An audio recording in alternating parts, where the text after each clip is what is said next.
مساء الخير، وبدون إطالة ما تضيعش وقتك وفلوسك، لأن 90% من المكملات الغذائية اللي بتلاقيها في الأسواق أو في الويب سايتس أو في الصيدليات حتى واخدة هيئة سلامة الغذاء ملهاش لازمة. مش هقول لك مضروبة، كده كده في منهم كتير مضروبة، بس كلهم ملهمش لازمة أو 90% منهم ملهمش لازمة. طب النهاردة أنا بقول كده ليه؟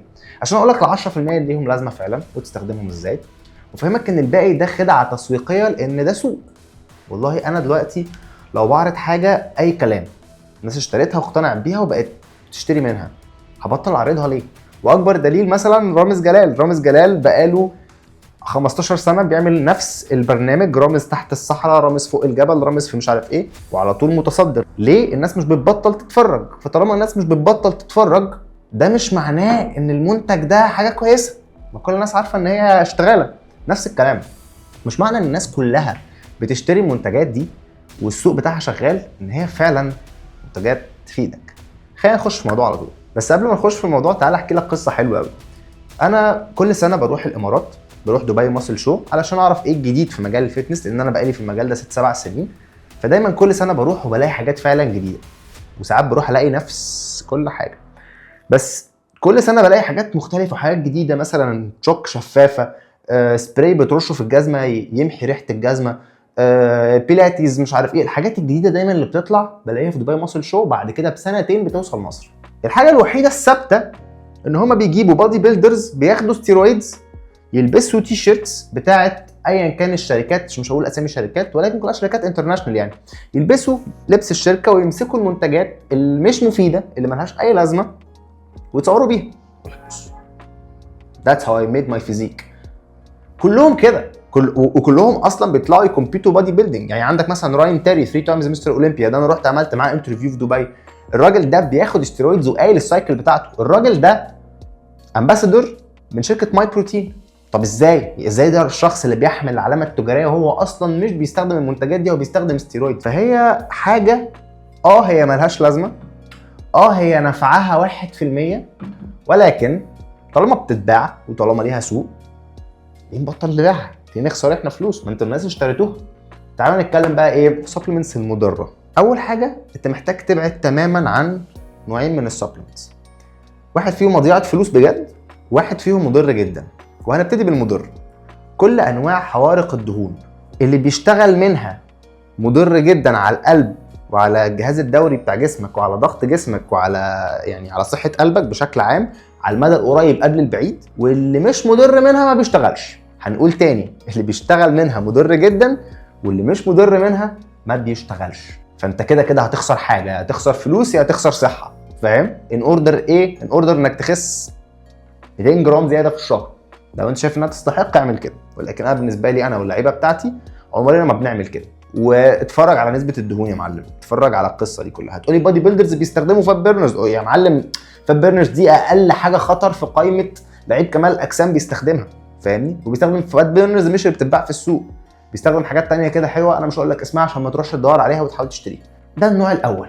طيب النوع الثاني كل ما هو يتعلق بالتستوستيرون، اي حاجه مكتوب عليها تيست بوستر، اي تيست بوستر ما تجيبوش، وفر فلوسك، لان هو مالتي فيتامين مركزين فيه الزنك شويه وعاملين فيه شويه حركات وحاطين فيه جينسنج اسوأ نوع، والدنيا في الهبل. ممكن تجيب اعشاب، ممكن تجيب عشب او جذور زي الاشواجندا، زي التونكات علي، زي الحاجات دي فعلا مفيده، الحاجات دي فعلا كويسه، الحاجات دي عامه من ال10% اللي انت ممكن تحط فيها فلوسك.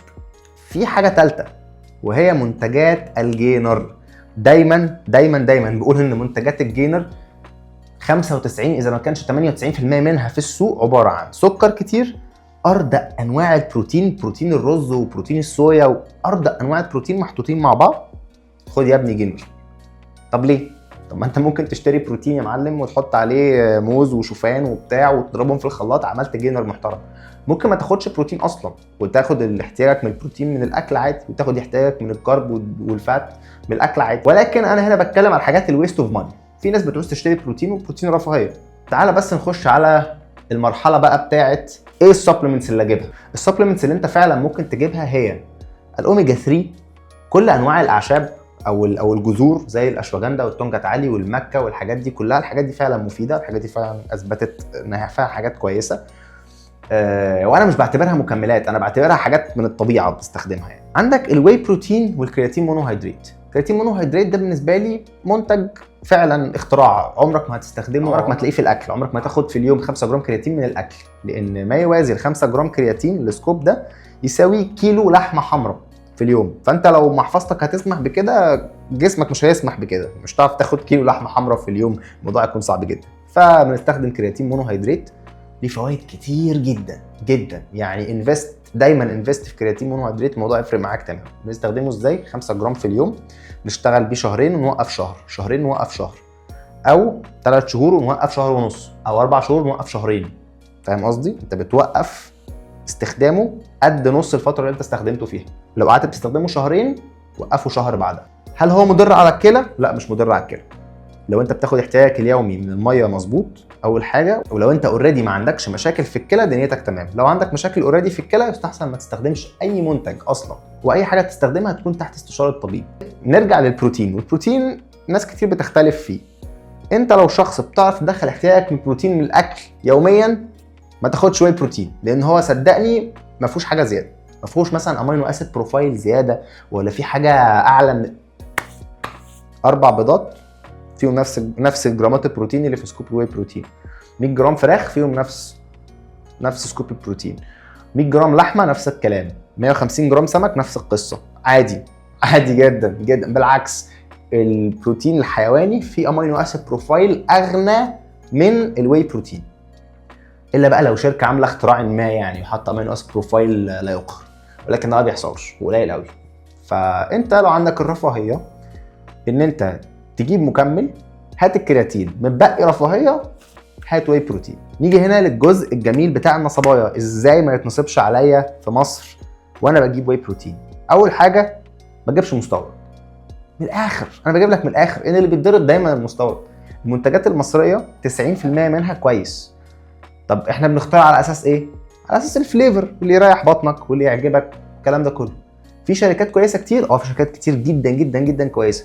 هل اقدر اقول اسمائها؟ لا مش هقول لك اسامي اي شركه، لان انا الفيديو دوت مش عامله عشان اروج لشركه معينه، مع اني سبونسر يعني. انا اوريدي ماضي عقد مع شركه مكملات، بس عشان المصداقيه، عشان افهمك ان انا مش عايز منك حاجه في الفيديو ده، انا عايز افهمك فعلا اي منتج مصري استخدمه عادي جدا. تمام؟ مش عشان انا ماضي مع شركه مصريه، لا انا ماضي اصلا مع ريتيلر. يعني ريتيلر ده بيبيع مصري وبيبيع مستورد وبيبيع كل الانواع.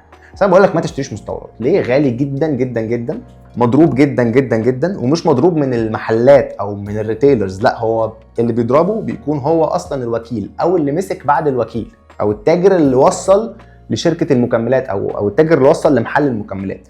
فهو محل المكملات زيه زيك بالظبط، المحل اللي انت بتشتري منه ده زيه زيك بالظبط، هو ممكن يتنصب عليه قبل ما يتنصب عليك.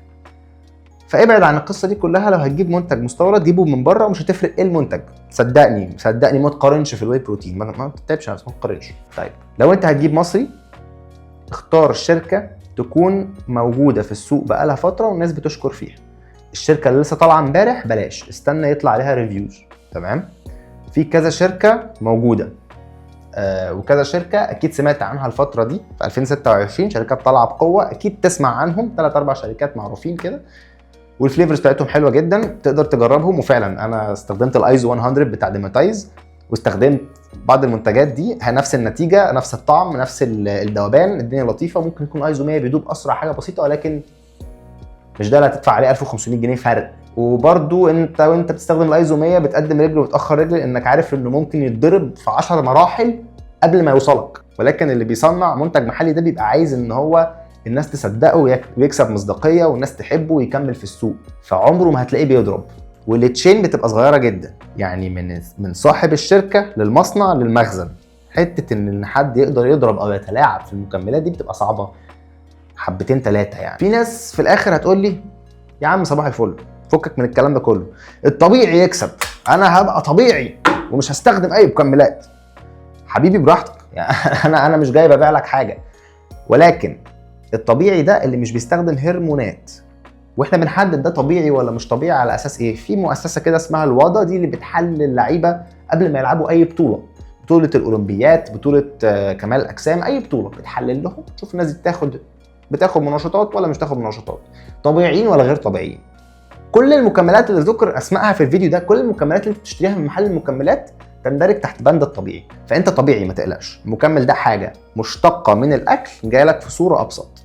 ده لو انت يعني عايش تحت صخره وما تعرفش يعني ايه مكملات. وهي حاجه للاسف هضطر اقول البق الممل بتاع كل مدرب، حاجه بتكمل احتياجك من العنصر ده، بتكمل احتياجك من الكرياتين، بتكمل احتياجك من الاوميجا 3، بتكمل احتياجك من البروتين، بتكمل احتياجك، لكن ما تعتمدش عليها ابدا. ما تفتكرش انا باخد بروتين ليه مش بطلع عضلات جامده زي اللي بياخد نفس علبه البروتين ده وعنده عضلات جامده. لا، هو الحاجه المشتركه الوحيده بينكم ان انتوا الاثنين بتاخدوا نفس علبه البروتين، لكن ده بينام احسن وبيتمرن احسن، الثاني اللي عمل فورم احسن منك بيتمرن احسن وبينام احسن وبياكل احسن بكتير جدا وبياخد سكوب البروتين اللي انت بتاخده. فدي الحاجه الوحيده المشتركه ما بينكم. فما تصدقني علبتك مش مضروبه، انت اللي مش مركز. ده لو انت يعني هتقول لي كده، او لو انت عايش تحت صخره وبتقول كده يعني.